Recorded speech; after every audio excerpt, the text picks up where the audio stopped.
Cell air systems, and today we're going to show you the startup procedure on the Evolution Series units. On the Evolution Series units, there's multiple voltages and phase orientations. What we do want to do is make sure that our rotation is correct on the three-phase models. These are backwards incline fan blades, and they spin backwards. There is a rotation sticker to help you line this up, and I'll explain in the electrical panel how to switch your rotation. If you follow me over here to the electrical panel, we'll remove the cover plate.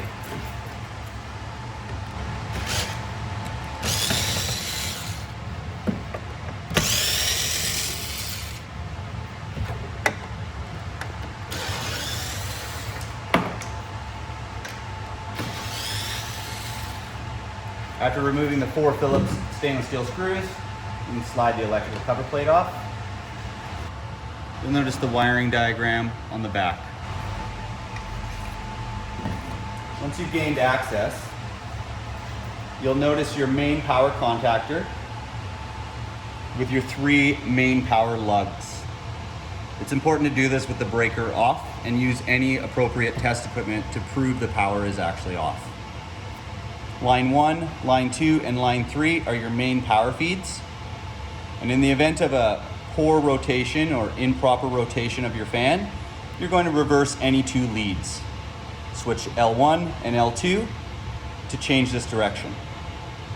If you run the system with the improper direction, you run the risk of burning out your compressor, causing extreme mechanical failure. Not only will the fan run backwards, but your compressor will run backwards. The system will not operate correctly. So using our thermostat, we're going to turn our fan on, touching the home button and the fan symbol until the word on appears. Push home to enter. The fan should start momentarily.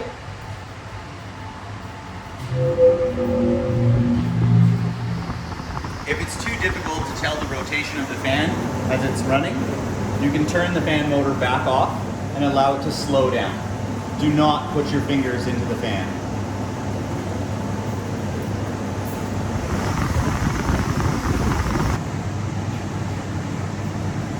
Our fan's beginning to slow down now, and we're able to tell that it's spinning in a clockwise direction in line with the rotation arrow. Now we know that our phase is correct. But what if yours isn't? I'm going to show you now how to switch directions. Make sure that the breaker is off to the unit by switching it to the off position. It's always important to check and make sure that the unit is actually off. So we're going to use a simple multimeter. We're going to turn it to our voltage in alternating current.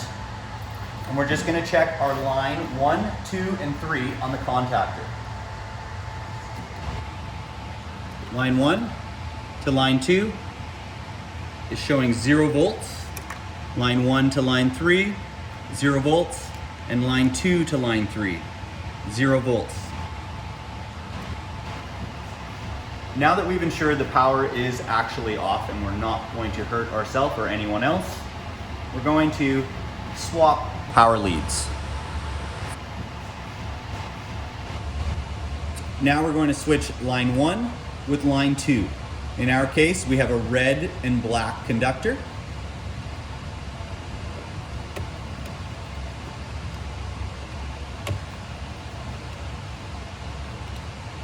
Once we've loosened the set screws with our flat screwdriver, I'm going to reach in, pull both wires out. You can see they're both out, and we're now going to reverse it. So we're going to put our black into line 2 and our red into line 1. Retighten with your flat screwdriver. Once it's snug, give it another quarter turn just to ensure the wire doesn't come out.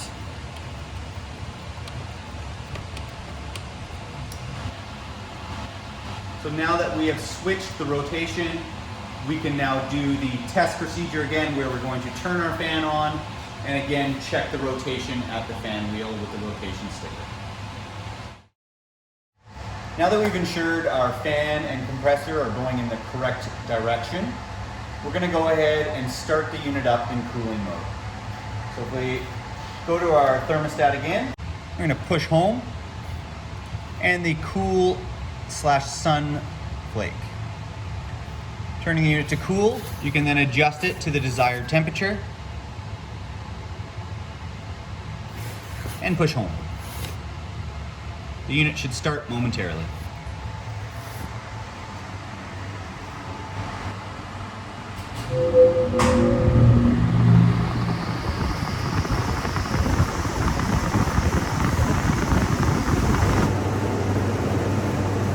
Now that the unit has started, you should be able to hear your fan running, as well as you should be able to hear your compressor vibrate or pump. Another way to check to see if the unit is running in cooling mode is to feel your hot gas discharge line or your liquid line. In the electrical panel, you'll notice that there are two blue colored relays with orange LEDs. On the left we have our fan relay, and on the right our cooling relay. When the fan is operating, this orange LED should be lit, and when the unit is running in cooling mode, this orange LED should be lit. In cooling mode, we utilize a special fan control module. This allows our units to run in extreme low temperatures and windy areas. This here is our fan controller, and it will have a set of LED lights on it as well. Orange and green. Orange means the fan is in variable speed and will spin between 0 and 99%. When it goes into green, it will be spinning at 100%. Now we're going to switch our unit over into dehumidification mode. The unit itself will prioritize cooling over a call for dehumidification by default. So going to our thermostat, we're going to push our home button. And we're going to get into the configurations.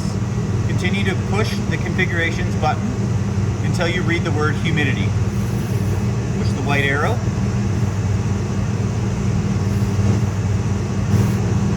Now you can set your relative humidity.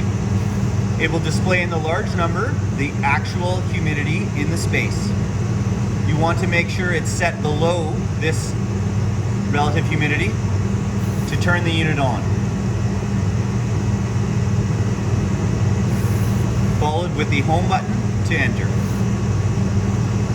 Because this unit's still trying to cool, we're going to adjust the cooling above its set point. The small number being your set point and the large number being the room temperature.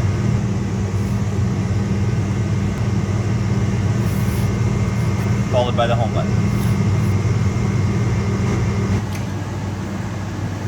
The unit will make a small click noise and you'll begin to hear the gas transfer. As well as in the electrical panel, you'll notice your right cooling relay has de-energized. We no longer have an orange light. Your fan relay still has the orange light. The fan control will now turn off as the outdoor fan is not used in dehumidification mode. We now know that the fan control is operating correctly, and next we're going to head outside and take a look at our condenser fan and just ensure that it is also running.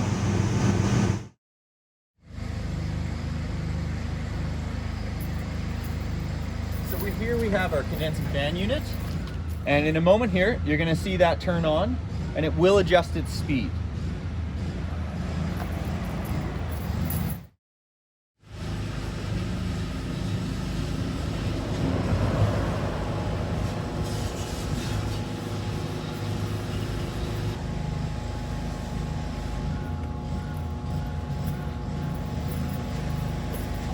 A small hum will be heard, and you can visually see that the fan is now spinning. The heat is projected outwards instead of straight forward, so placement is important. You can follow the product guidelines to know about these spacings, how many units you can have together, how far away from a wall they should be, and we'll touch bases with that on the maintenance guide.